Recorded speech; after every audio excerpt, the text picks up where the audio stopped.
नमस्कार किसान एवं पशुपालक भाइयों, स्वागत है आपका हमारी खेती हमारे पशु यूट्यूब चैनल पर। किसान साथियों, आज हम बात करेंगे पशुओं के बारे में। पशुओं में बार बार नए दूध होने की समस्या, चाहे आपकी गाय है चाहे भैंस है, उसका देसी इलाज, और वो भी बिल्कुल घर का इलाज। कोई ज़्यादा पैसे नहीं लगेंगे आपके।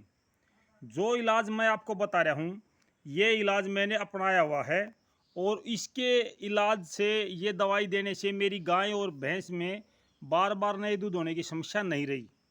ये बात मैं आज आपसे पूरी तरीके से साझा करूँगा। मुझे उम्मीद है कि मेरे पशुपालक भाइयों को, किसान भाइयों को ये जानकारी अच्छी ज़रूर लगेगी। हम सब जानते हैं किसान साथियों कि आज पशु रखना कितना महंगा हो गया है। एक ज़माना था जब पशु बाहर चरने जाते थे तो घर पे वज़न नहीं होता था, उनका बाहर नहीं होता था। लेकिन आज पशु जो भी हम रखते हैं वो सारा घर से खाता है। और अगर पशु एक बार नए दूध ना रुके, दो बार ना रुके, तो तीसरी बार हम उसको बेचने की कोशिश करते हैं। वो चाहे औने पौने दामों पर बिके, जिस भी रेट पे बिके, हम उसको बेचने की कोशिश करते हैं, क्योंकि हम बार बार पशुओं को घर से नहीं खिला सकते। जब पशु दूध देता है तब हमारे पशु का हमारे साथ तालमेल ठीक बैठता है कि वे जो पशु दूध दे रहा है उसमें से कुछ हम रख लेते हैं, कुछ पशु खा जाता है हमारे से, यानी उसका जो बाखर है, चारा है, उसकी पूर्ति हो जाती है। लेकिन जब पशु बार बार नए दूध होता है तो हमें एक मानसिक परेशानी का सामना करना पड़ता है। पशु में समस्या कहाँ आती है? जब पशु समय पर नए दूध नहीं होता और वो समय पर नहीं ब्याता, तो इस पोजीशन में हमारी बहुत बड़ी समस्या हो जाती है और एक मानसिक तनाव हमें घेर लेता है कि अब पता नहीं क्या होगा, समय पर नए दूध नहीं हुआ। तो इस प्रकार की समस्या हमारे बीच में बन जाती है। तो इसके लिए किसान साथियों, गाय के लिए अलग दवाई है, भैंस के लिए अलग दवाई है। सबसे पहली बात मैं आपको बताना चाहता हूँ कि गाय या भैंस का जो सर्कल होता है नए दूध होने का, वो 21 दिन का होता है। अगर आपकी गाय या भैंस ठीक 21वें दिन बोल रही है और नए दूध नहीं रुक रही है, तो ये आप दवाई दे सकते हैं। अगर आपकी गाय या भैंस 21 दिन से 22 दिन से आगे पीछे होती है, मतलब कि 30 दिन में बोल रही है या 15 दिन में बोल रही है, तो ये दवाई काम नहीं करेगी। मैं ये पहले बता देता हूँ आपको। इस दवाई को मैंने प्रयोग किया है। 21 दिन में मेरी गाय दोबारा नए दूध हुई, फिर नए दूध हुई, बार बार मैं परेशान हुआ और मैंने उस परेशानी से बचने के लिए एक दवाई का प्रयोग किया। सबसे पहली बात, कोई भी आपकी गाय या भैंस नए दूध होती है तो उसको कब हमें डॉक्टर के पास सीमन के लिए ले जाना चाहिए, ये बात सबसे ज़रूरी है और सभी भाइयों को ये बात जान लेनी चाहिए। जब आपकी गाय या भैंस बोलती है, यानी कि रांभती है, बोलती है, आप उस समय गाय भैंस को डॉक्टर के पास या सांड के पास मिलवाने के लिए ना ले जाएं। उसको जैसे आज 5 बजे बोलना शुरू कर देती है, सुबह या शाम किसी भी समय लगा लो, उसके 12 घंटे के बाद आप अपनी गाय या भैंस को सीमन रखवाएं या सांड से मिलवाएं। उसमें सबसे अच्छी बात क्या होती है कि वो जो हिट होती है वो हिट कम हो जाती है। कई बार हम क्या करते हैं कि जैसे ही हमारी गाय या भैंस बोलना शुरू कर देती है, 1 घंटा 2 घंटा बोलते हुए, तभी हम उसको डॉक्टर के पास ले जाते हैं। वो इससे और ऊपर हिट पे चली जाती है और जो बीज, जो सीमन हम रखवाते हैं अपने पशु में, वो बेकार हो जाता है, क्योंकि पीएच मान का अंतर आता है, उसमें पीएच मान बढ़ जाता है। तो ऐसी समस्या आती है कि हमारे गाय या भैंस नई दूध होती ही नहीं। हम इंतज़ार करते हैं कि हमने तो इसको सीमन रखवा दिया है या सांड से मिलवा दिया है, अब ये नई दूध हो जाएगी।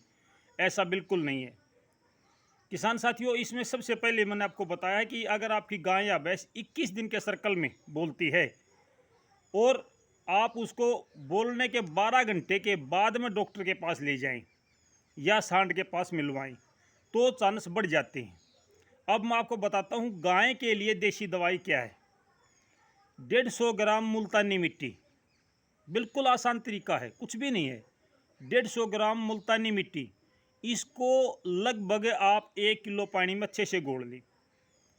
150 ग्राम मुल्तानी मिट्टी को 1 किलो पानी में अच्छे से घोल लें, बिल्कुल अच्छे से उसको मिक्स कर लें। जब आपने अपनी गाय को सीमन रखवाया है या सांड से मिलवाया है, जैसे ही आपकी गाय नए दूध होती है, उसको तुरंत वही दवाई दे दें।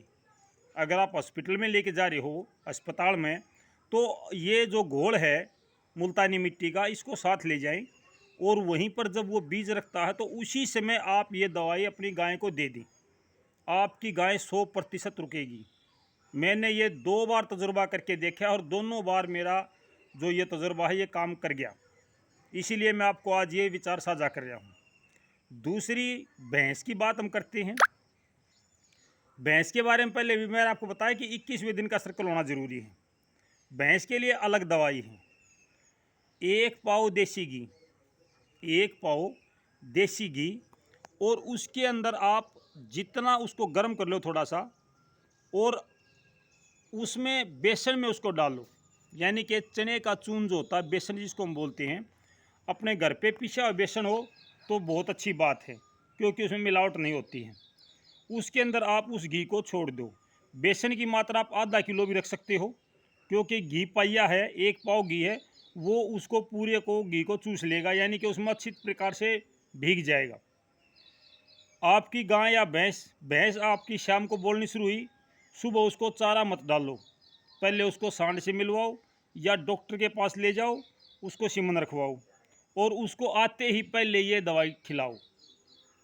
पाइया 1 पाव देसी घी और आधा किलो चने का चून यानी बेसन, इसको अच्छी प्रकार से मिक्स करके और आप अपनी भैंस को खिलाओ। 100% आपकी भैंस रुक जाएगी। अगर आपकी भैंस का सर्कल सही है तो, अगर सर्कल सही नहीं है तो समस्या हो सकती है। अगर आपको लगता है कि आपकी जो भैंस है वो रात को बोलना शुरू कर देती है, यानी कि 11 बजे 10 बजे शाम को बोलना शुरू कर दे, तो हम अगले दिन सुबह उसको जोटे से मिलवाते हैं। आप 12 घंटे के बाद में जोटे से मिलवाएं, यानी कि सुबह 10-12 बजे आप उसको ले जाएं। कोशिश करें कि भैंस को चारा 2-3 घंटे पहले डालना बंद कर दें। 2-3 घंटे पहले उसको चारा डालना बंद कर दें, उसको भूखा रखें थोड़ा सा। और जब भी उसको आप सीमन रखवा के लेके आएँ घर पे, आते ही आप उसको ये दवाई दें। 1 पाव घी और आधा किलो बेसन, उसमें घी को मिक्स करके गर्म करके मिक्स कर दो, ठंडा हो जाएगा, आते ही अपनी भैंस को ये खिला दो। ये तजुर्बा मैंने करके देखा था और ये सक्सेस रहा है। तो इसलिए मैं आज आप सब भाइयों से ये जानकारी साझा कर रहा हूँ। तो ये जानकारी ज़रूरी जानकारी थी किसान साथियों, जो मैं आज आपसे साझा करना चाहता था। मुझे उम्मीद है कि इससे कुछ किसान भाइयों को, पशुपालक भाइयों को ज़रूर लाभ होगा। इसको अपना के देखें। अगर किसी किसान भाई की कोई और समस्या पशुओं से संबंधित, तो वो भी आप बता सकते हैं। अगर आप देसी दवाई नहीं देना चाहते तो एक जस्टाप्रोजन नाम की दवाई होती है, जस्टाप्रोजन, उसको भी आप पशु को डाल सकते हो। जैसे ही नए दूध होता है आपका पशु, उसको तुरंत वो एक डोज होती है 50 ग्राम की, 100 ग्राम की, वो आप दे दें। कभी भी आपकी गाय भैंस नए दूध होती है तो उसको ठंडा इंजेक्शन ना लगवाएं। कई बार ठंडा इंजेक्शन ऐसा काम करता है कि वो फिर आगे ज़िंदगी में कभी हिट में आता ही नहीं पशु। ये सबसे बड़ी समस्या होती है। जस्टाप्रोजन एक खाने का पाउडर होता है और ये पाउडर आप अपने पशु को खुराक के रूप में 10 दिन 15 दिन तक दें। वो धीरे धीरे जो गाय भैंस का सर्कल है उसको ठीक कर देता है, और उससे क्या होता है कि आपके गाय या भैंस के रुकने की संभावना बढ़ जाती है। आजकल पशु ओवर हिट में ज़्यादा आते हैं, या तो हिट में आता ही नहीं है या ओवर हिट में आता है। तो ओवर हिट की समस्या को जस्टाप्रोजन कंट्रोल में कर देता है। तो मैंने आज आपको जो देसी दवाई बताई है, एक बार इसका प्रयोग जरूर करके देखें। मुझे उम्मीद है कि आपको दोबारा किसी डॉक्टर के पास या किसी और समस्या से इस प्रकार से जूझना नहीं पड़ेगा। ये दवाई बिल्कुल काम करती है। मेरे पास इस दवाई ने गाय को मैंने 2 बार दी है, भैंस को 1 बार दी है, क्योंकि उसके बाद फिर मेरी भैंस में ये समस्या आई नहीं। गाय को अलग अलग बार ये देनी पड़ी मुझे, और उसको भी अच्छा रिजल्ट मेरे को मिला। तो आज के लिए मैं इतना ही आपसे साझा करना चाहता था किसान साथियों। कल फिर एक नई वीडियो के साथ, एक नए सुझाव के साथ आपके साथ फिर जुड़ूंगा। तब तक नमस्कार, जय हिंद।